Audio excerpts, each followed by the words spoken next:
Every once in a while, an artist's hard work pays off, and sometimes, if you're lucky, a masterpiece is born. That's exactly what happened for an award-winning author who attended Penn State University. This is the story of the creation of Rambo. It's a movie known by millions around the globe.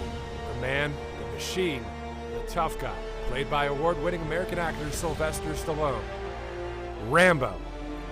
But before the movie was ever created or thought of, we have to take you back to 1966 when David Morrell started to write the novel First Blood while attending Penn State University.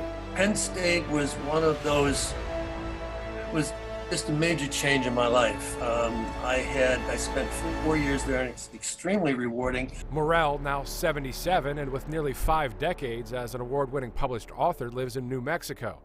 But it was the terrain around Penn State University that Rambo was born, even though he first had his eye on Kentucky. But as a lowly, poor graduate student, I didn't have the money to travel to Kentucky. So I used the environment around Penn State to double for Kentucky. So the mountains that Rambo rushes through are the Allegheny Mountains in central Pennsylvania. There's a character in the novel called Shingleton. Well, there's a little town near Penn State called Shingleton. And in particular, a town called Bellefonte doubled for the town in the novel. And in the novel, there is an old schoolhouse that is the police station. And that schoolhouse existed at Bellefonte, and as soon as I saw it, I went around town one day taking pictures. To me, it's one of the really great sets in the novel. So there's a lot of Penn State in the novel.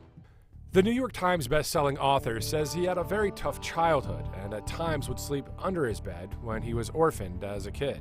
And while I slept under the bed, I told stories to myself in which I was the hero rescuing people. So I was like 4 years old, 5 years old. So in a sense, you could say that my youth, my upbringing, kind of channeled me to be a writer. In 1972, First Blood was released, and Rambo was about to take center stage. It took 10 years for the Wright movie studio to pick up the book and turn it into a screenplay. Morrell was able to spend time with the actor who would go on to star in numerous legendary films later in his career, Sylvester Stallone. The obvious question is, what's he like? Very personable, very smart. I think that what you would take away mostly was his sense of humor, that he's very funny. He has a lot of jokes, often at his own expense. Morrell credits his ability, determination, and good luck for his successes.